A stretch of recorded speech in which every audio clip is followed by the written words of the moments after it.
大家好，欢迎来到我的频道，我是健身。今天是2024年11月14号星期四。今天要来检查目前这一台起子机的3颗电池，其中有1颗的电池，我在使用的时候已经觉得它不耐用了。之前有充电过，好像充不进去，不过今天再充电的话又充得进去了，应该是这一颗。接下来我先把3颗电池都充满电，然后再量电压。那看哪一颗需要修理的，我们再来修理。已经将第1颗电池充饱电了，第2颗电池也已经充饱了，第3颗电池也已经充饱了。3颗电池充好以后，我们先来量一下电压。这3颗电池我个别都有写上电池的编号，1、2、3。那我们先量第1颗，第1颗还有12.4伏。我们先在后面写一下电压，12.4伏。然后第二颗比较好一点，12.48伏。第3颗只有11.95。电压都确定好以后，确实是这一颗的电池已经不耐用了，它连12伏都不到。这3颗电池目前都还是能够使用的。我们可以先听一下声音。这2颗的声音比较正常，这1颗就比较明显，没有什么力了。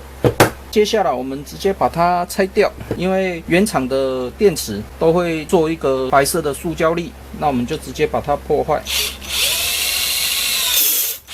这样子，这个我们可以先留下来，后续还是可以把它装上去。接下来我们把电池拆开。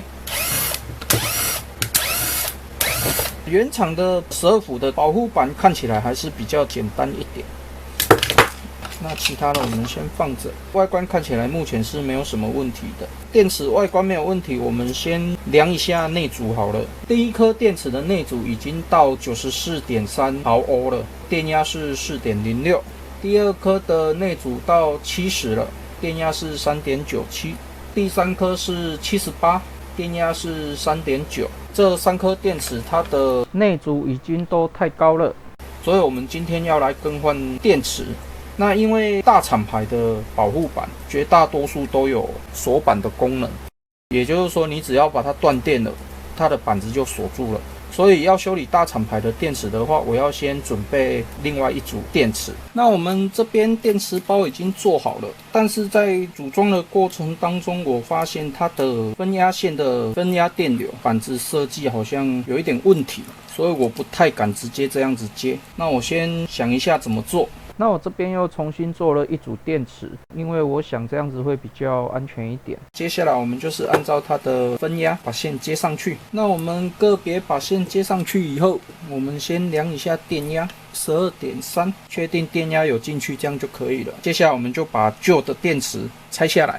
那我这边已经将旧的电池拆下来了，它是用 LG 的。接下来我们量一下电压，12伏有。那这样子就没有问题了。接下来我们就找3颗二手电池，先把它接上去。接下来我们来挑选电池。那电池目前我都是用 VTC4 的，看以后有没有机会收到 VTC6 的。VTC6 的我这边只有2颗，所以还是只能用 VTC4 的。这一次有购买这一台电池内阻检测仪，所以我们先将每一颗电池的内阻以及电压先测量出来。像这一颗是 4.1。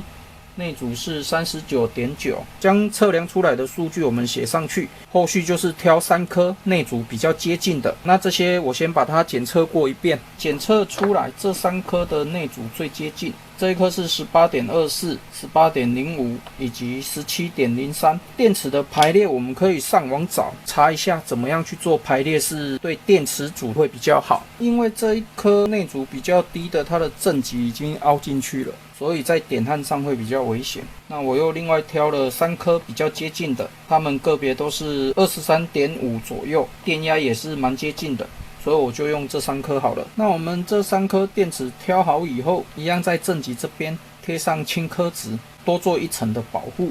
那我们选出来的这3颗电池，我想要用我制作的这一台功率检测仪检测看看这3颗接近的内阻测试出来的功率会不会接近。这一颗是 3.13， 这一颗是 3.11， 这一颗是 3.16， 所以这3颗内阻比较低的，它测试出来的功率还是蛮高的。这3颗确定就可以拿来做电动起子机的电池。现在我还没有弄清楚的就是它的内组排序，那我先上网查看看能不能够查得到。那我昨天上网查了一下内组排序的网站，那找不到，所以也没有办法分享出来。那如果你知道那个网站的话，可以写信给我知道一下。因为现在找不到那个网站，所以内组的排序我就是最小的内组排到最大，最小的内组我们就是放在总负极，那最大的就是放在总正极。刚才我已经有把它均衡充电过了，所以我们接下来就可以直接装到我们的电池盒上了。接下来我们要将电池进行点焊，所以我要先将电池壳拔下来。拔下来以后，我们要准备点焊机。那我用的是继电式的点焊机，它要搭配一颗汽车救援用的电池。那还需要镍片。那我们先将电池放到我们的电池盒上。那我们的总正极在这边，所以我们将电池内组最大的放到总正极这边。那最大的是这一颗，然后第2颗负极，第3颗内组最小的我们放到总负极这边，这样就可以了。接下来我们依长度剪镍片。那我们可以量一下镍片的内组，这样有 2.7 左右， 2.53 差不多。那接下来我们就可以点焊了，这样就可以了。那另外一边也是，好，这样就可以了。总正极跟总负极这边也要切一小点，应该就可以了。总负极这边。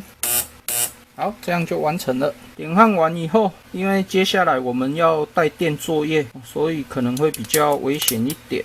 那这个步骤要特别小心。这边有一个温控，所以我们要从这边穿进去，卡进去，锁上螺丝。锁上螺丝以后，我们可以先将分压线以及负极接上去。那正极我们都是最后再接的。分压线的部分我们就用电线就可以了。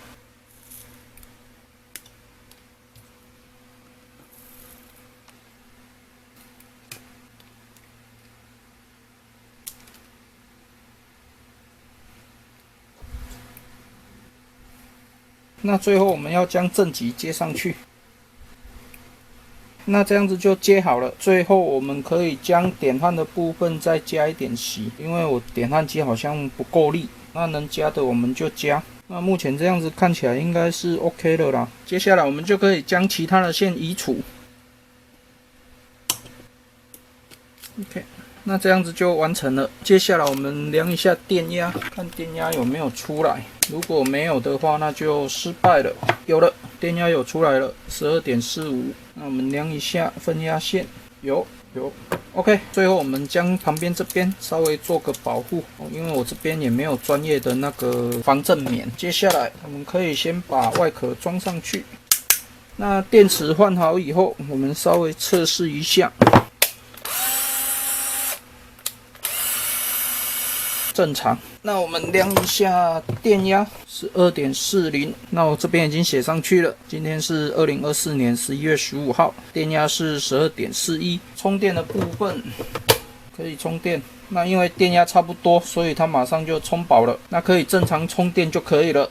那我们一样来测试一下我们这一颗电池的效率如何。现在这一颗电池有大概 7.5A 的效能。那我们测试一下原厂的，那原厂的测试出来大概有，等它下降到差不多，测试出来大概有 7.7A 左右。所以我们这一组二手的电池，它的效能也是跟我们原厂的电池差不多。那这样子就可以正常使用了。那这样子我们这一颗牧田原厂的电池就维修完成了，由原来只有 11.95 伏，更换完以后有 12.41 伏的电压，这样子这一颗就可以继续使用了。12伏的电池保护板会不会锁板，这个我不确定，但是通常大厂牌的保护板都会有锁板的功能，所以这一次的维修我才会给它做不断电的维修。那目前测试起来结果是可以的。那你如果刚好遇到你的电池效能已经不好了，你要尝试自己更换的话，那希望我这一篇影片可以帮到你。那我这一篇牧田原厂12伏的电池更换为二手电池的维修分享影片就分享到这边为止。